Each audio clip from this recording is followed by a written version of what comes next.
my YouTube channel entitled Sumit Das the Harbinger. Welcome to all my viewers and spectators, all my friends. তোমাদের সবাইকে আমি প্রথমে video শুরুতেই বলে রাখছি যে আমি তোমাদের ভয়েস চেঞ্জ লাস্ট ভিডিওটায় ভয়েস চেঞ্জ কমপ্লিট করে ফেলেছি এবং 10টা ফেজের মধ্যে আমরা ভয়েস চেঞ্জ টোটালি ফিনিশ করেছি। আজকে তোমাদের আমি নতুন একটা চ্যাপ্টার ন্যারেশন চেঞ্জ বা উক্তি পরিবর্তন সেটা নিয়ে আলোচনা করতে চলেছি। So this is I am going to upload today my 18th video. আজকে আমি 18তম ভিডিও আপলোড করতে চলেছি। So this video totally contents the details of narration change and the fundamental rules. আজকে আমি তোমাদের ন্যারেশন চেঞ্জের যে বেসিক ফান্ডামেন্টাল রুলসগুলো আছে সেগুলো শেখাবো। এরপর থেকে আস্তে আস্তে সেন্টেন্স ওয়াইজ তোমরা জানো যে সেন্টেন্সকে অর্থ অনুযায়ী 5 ভাগে ভাগ করা যায়। According to the meaning of the sentence can be classified into 5 categories: assertive বা বিবৃতিমূলক বাক্য, ইন্টারোগেটিভ বা প্রশ্নবোধক বাক্য, ইম্পারেটিভ বা আদেশ অনুরোধ উপদেশমূলক বাক্য, তারপরে 4 নাম্বার হচ্ছে অপটেটিভ বা ইচ্ছা বা প্রার্থনামূলক বাক্য, এবং লাস্ট হচ্ছে এক্সক্লেমেটরি বিস্ময়বোধক বাক্য। এই 5টা সেন্টেন্সের প্রত্যেকটা সেন্টেন্সের আলাদা আলাদা রুলস অ্যান্ড রেগুলেশনস আছে ন্যারেশন চেঞ্জের। সেগুলো আমরা ধীরে ধীরে শিখবো, প্রত্যেকটা ধরে ধরে তোমাদের শেখাবো যাতে তোমাদের অসুবিধা না হয়। আর প্রথমেই বলে রাখি যে টেন্স আমরা শেষ করে ফেলেছি, ভয়েস চেঞ্জ শেষ করে ফেলেছি। সুতরাং আমি বারবার তোমাদের কাছে রিকোয়েস্ট করব যে তুমি যারা আমার ভিডিওগুলো দেখোনি, ফ্লোটিং ভিউয়ার্স আছে, যারা বেশি বেশি করে ভিডিওগুলো দেখো তাহলে আরও বেশি শিখতে পারবে। এবং মানে you must watch the videos till the end, শেষ অবধি দেখো। আর সেকেন্ড কথা হচ্ছে অবশ্যই ভিডিওগুলো দেখার পর সেগুলোকে ছড়িয়ে ফেলতে বা স্প্রেড করতে ভুলো না, কারণ আগামীকাল থেকে তোমরা খবরে দেখছো যে পূর্ণাঙ্গ লকডাউন শুরু করেছে 15 দিন। তা অবশ্যই আমাদের ঘরে বসে থাকতে হবে এবং আমাদের যে সমস্ত নিডস এবং যে সমস্ত ডুজ অ্যান্ড ডোন্টস আছে সেগুলো আমাদের অবশ্যই ফলো করতে হবে। And keep watching my videos, do subscribe my channel. এটা আমি তোমাদের একটা ফর্মালিটি প্রতিদিন বলি, আবার বলছি, তোমাদের সবারই কাজে লাগবে এবং আমি সেরকমভাবেই প্রত্যেকটা ভিডিওকে খুব সহজ এবং সরলভাবে তোমাদের কাছে নিয়ে যাওয়ার চেষ্টা করছি। আশা করি তোমাদের কোনো রকম অসুবিধা হওয়ার কারণ নেই। সো আর কিছু বলবো না, ব্যাক টু দ্য বোর্ড। সবাই বোর্ডের দিকে ফোকাস করো। দেখো, লক্ষ্য করো, আমি ওপরে লিখিয়েছি ন্যারেশন চেঞ্জ বা উক্তি পরিবর্তন। ন্যারেশন চেঞ্জকে আমরা বাংলায় বলি উক্তি পরিবর্তন। উক্তিকে ইংরাজিতে বলা হয় স্পিচ। দেখো, ব্ল্যাক কালিতে এখানে লেখানো হয়েছে speech, SPEECH। Speech can be classified into 2 category. স্পিচকে আমরা 2 ভাগে ভাগ করি। প্রথমে হচ্ছে ডাইরেক্ট স্পিচ বা প্রত্যক্ষ উক্তি, আর সেকেন্ড হচ্ছে ইনডাইরেক্ট স্পিচ বা পরোক্ষ উক্তি। দেখে বুঝতেই পারছো, ডাইরেক্ট স্পিচ বা প্রত্যক্ষ উক্তি আর ইনডাইরেক্ট স্পিচ বা পরোক্ষ উক্তি।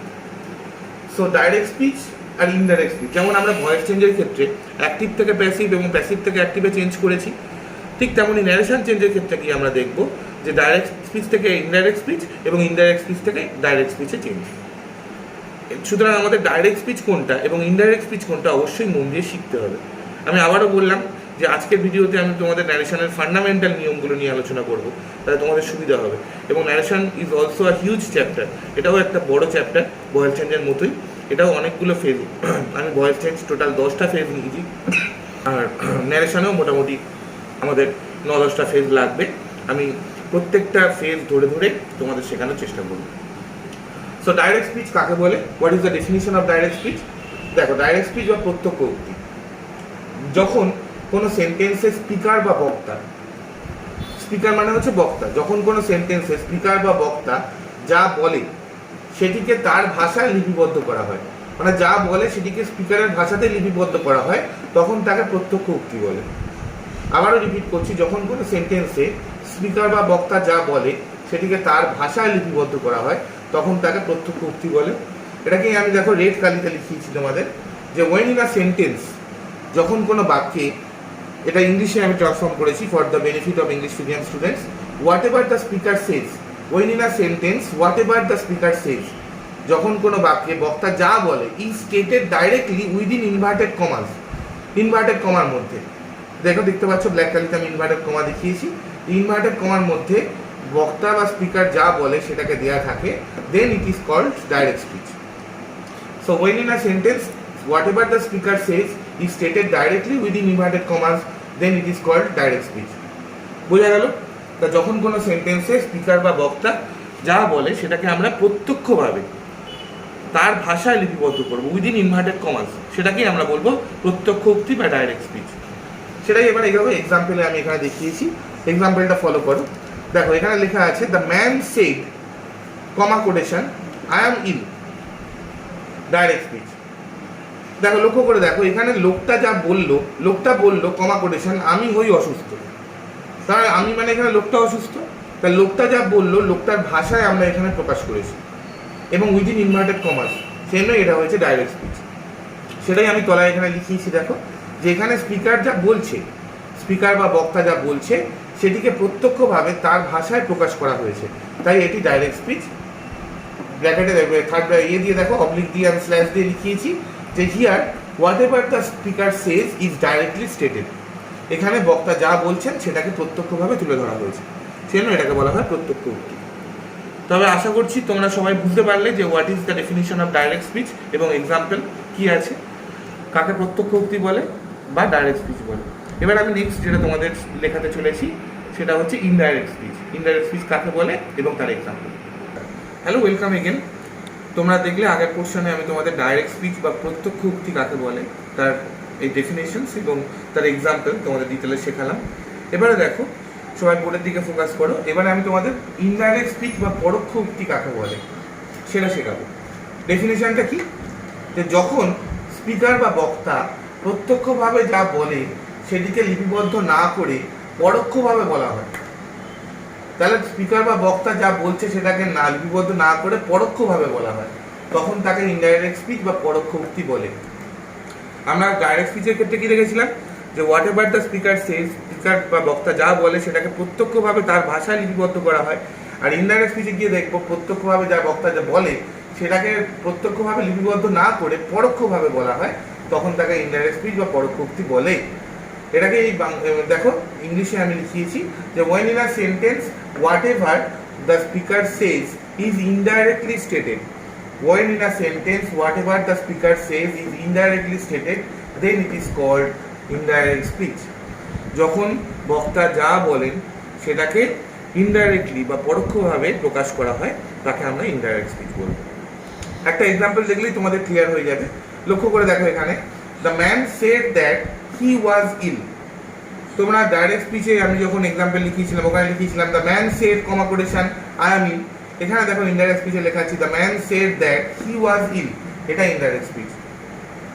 লোকটা বললো যে সে হয় অসুস্থ, সে অসুস্থ ছিল, তার মানে লোকটা বললো যে সে অসুস্থ ছিল, ওখানে ছিল লোকটা বললো কমা কোটেশন আমি হই অসুস্থ, তাহলে এখানেই বক্তা যা বললো সেটাকে পরোক্ষভাবে তুলে ধরা হলো ইনভার্টেড কমা ছাড়া, তাই এটাকে বলা হয় পরোক্ষ উক্তি বা ইনডাইরেক্ট স্পিচ। সেটাই আমি এখানে দেখো লিখিয়েছি যে এই ক্ষেত্রে স্পিকার যা বলছে সেটিকে পরোক্ষভাবে প্রকাশ করা হয়েছে। আর ইংলিশে দেখানো হয়েছে দেখো here what ever the speaker says is indirectly stated. পরিষ্কার কথা, এখানে তাহলে বক্তা যা বলছে সেটাকে পরোক্ষভাবে তুলে ধরা হয়েছে। তাহলে এই বেসিক পয়েন্ট ডাইরেক্ট স্পিচ এবং ইনডাইরেক্ট স্পিচ এই দুটো বিষয় নিয়ে আমি ডিটেল আলোচনা করলাম, আশা করি তোমরা বুঝতে পেরেছো। এবারে দেখো একদম বোর্ডের তলার দিকে ফলো করো, এখানে দেখো লিখিয়েছি নোট বলে একটা, নোট মানে আমরা জানি বিশেষ দ্রষ্টব্য। সেখানে দেখো লেখা আছে একটা এক্সাম্পল, একটা সেন্টেন্স লিখিয়েছি he says comma quotation I am not well today. ঠিক আছে, এটা ডাইরেক্ট স্পিচ দেখেই বুঝতে পারছো প্রত্যক্ষ উক্তি, কারণ এটা কমা কোটেশনের মধ্যে আছে। এখানে হি স্পিকার যা বলেছে সেটাকে প্রত্যক্ষভাবে তুলে ধরা হয়েছে। এবার একটা জিনিস লক্ষ্য করে দেখো, তোমাদের কিন্তু এই ন্যারেশন করার সময় আমি ফান্ডামেন্টাল রুলসগুলো শেখাচ্ছি, এই পয়েন্টগুলো মাথায় রাখতে হবে, কেন এইগুলো কিন্তু খাতায় খুব সুন্দর করে লিখে রাখো। এই টার্মগুলো যদি তোমরা ভুলে যাও তাহলে কিন্তু তোমরা ন্যারেশন পারবে না। দেখো হি সেজ, এই যে এইটুকু আমি দেখো রেড কালারে আন্ডারলাইন করেছি রেড মার্কার দিয়ে, ওটার দিকে একটু ফোকাস করো। হি সেজ, তাহলে এই যে হি সেজ এই পোর্শনটা দেখো রিপোর্টিং স্পিচ, আমি তলায় লিখেছি দেখো রিপোর্টিং স্পিচ। রিপোর্ট মানে কি? নথিভুক্ত করা, কিছু জানান দেয়া। রিপোর্টিং স্পিচ মানে যার মাধ্যমে কিছু রিপোর্ট করা হচ্ছে, কিছু নথিভুক্ত করা হচ্ছে। এই পোর্শনটা হি সেজ, সে বলে মানে সে কি বলে এখনো কিন্তু বলেনি, তাহলে কি রিপোর্টিং স্পিচ এই পোর্শনটা হচ্ছে হি সেজ রিপোর্টিং স্পিচ। এবার দেখো কমা কোটেশন মাঝখানের এই যে অংশটা, এই অংশটাকে আমি আন্ডারলাইন করেছি, তলায় লিখেছি কি মিটিং প্লেস। কমা কোটেশন পোর্শনটা হচ্ছে মিটিং প্লেস মানে সংযোগ রক্ষাকারী স্থান। আর তারপরে দেখো I are not well today, এই পোর্শনটা যেটা উইদিন ইনভার্টেড কমার মধ্যে আছে সেটা আন্ডারলাইন করে আমি কি লিখেছি রিপোর্টেড স্পিচ, মানে যেটা নথিভুক্ত করা হয়েছে, হুইচ হ্যাজ বিন রিপোর্টেড। তোমরা অলরেডি ভয়েস চেঞ্জ আমি তোমাদের শিখিয়েছি। তাহলে রিপোর্টিং মানে যেটা নথিভুক্ত করা হচ্ছে, আর রিপোর্টেড মানে which has already been reported, যেটা নথিভুক্ত করা হয়ে গেছে। I am not well today, আমি আজকে ভালো নই। ঠিক আছে, তাহলে এবার দেখো হি সেজ, এই যে রিপোর্টিং স্পিচ এই পোর্শনে সেজ এটা ভার্ব, এই ভার্বটাকে আমি লিখিয়েছি সেজন্য রিপোর্টিং ভার্ব, রিপোর্টিং স্পিচের ভার্ব সেজন্য রিপোর্টিং ভার্ব। ক্লিয়ার, বুঝতেই পারছো। আর রিপোর্টেড স্পিচ এখানে I am not well today যেটা উল্লেখ করা হয়ে গেছে, which has already been reported, তাহলে অ্যাম এখানে ভার্ব, তাহলে রিপোর্টেড স্পিচের ভার্ব মানে হচ্ছে রিপোর্টেড ভার্ব। ক্লিয়ার, বুঝতে পেরেছো?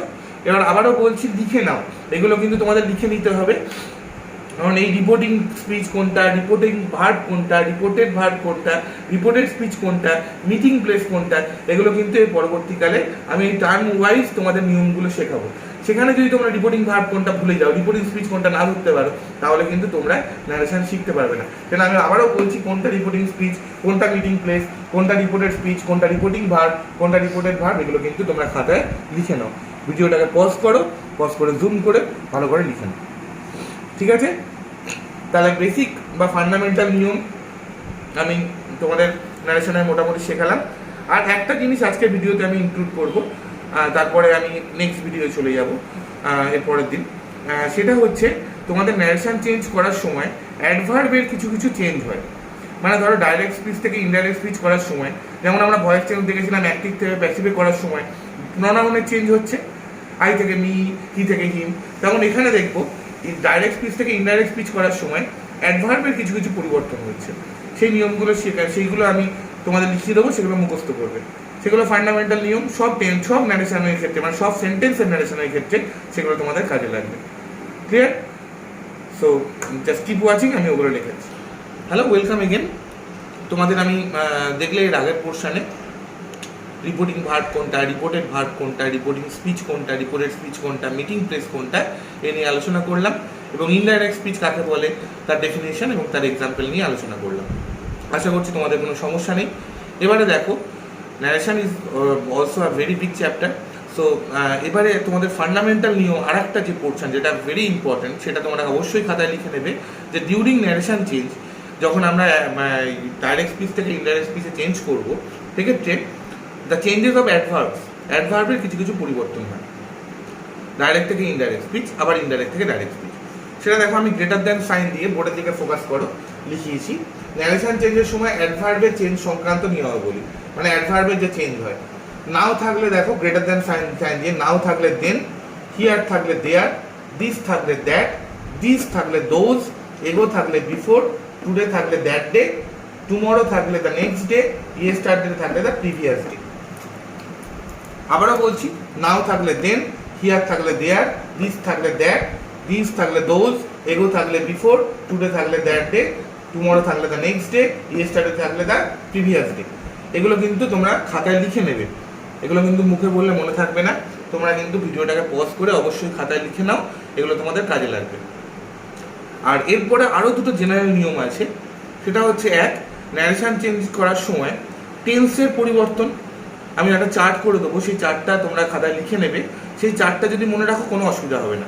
মানে রিপোর্টিং ভার্ব কোন টেন্সে থাকলে, রিপোর্টেড ভার্ব কোন টেন্সে থাকলে, আফটার ন্যারেশন কোন টেন্সে হবে, সেই অনুযায়ী আমরা নিয়ম শিখবো। আর আরেকটা বেসিক নিয়ম আছে, সেটা হচ্ছে ন্যারেশন চেঞ্জ করার সময় অবজেক্টের চেঞ্জ, সাবজেক্ট অবজেক্ট চেঞ্জ সংক্রান্ত নিয়ম। মানে কর্তা কর্ম চেঞ্জ কীভাবে হয়, ফার্স্ট পার্সন থাকলে কি হয়, সেকেন্ড পার্সন থাকলে কি হয়, থার্ড পার্সন থাকলে কি হয়, এই দুটো নিয়ে আমি তোমাদের নেক্সট ভিডিও আলোচনা করব।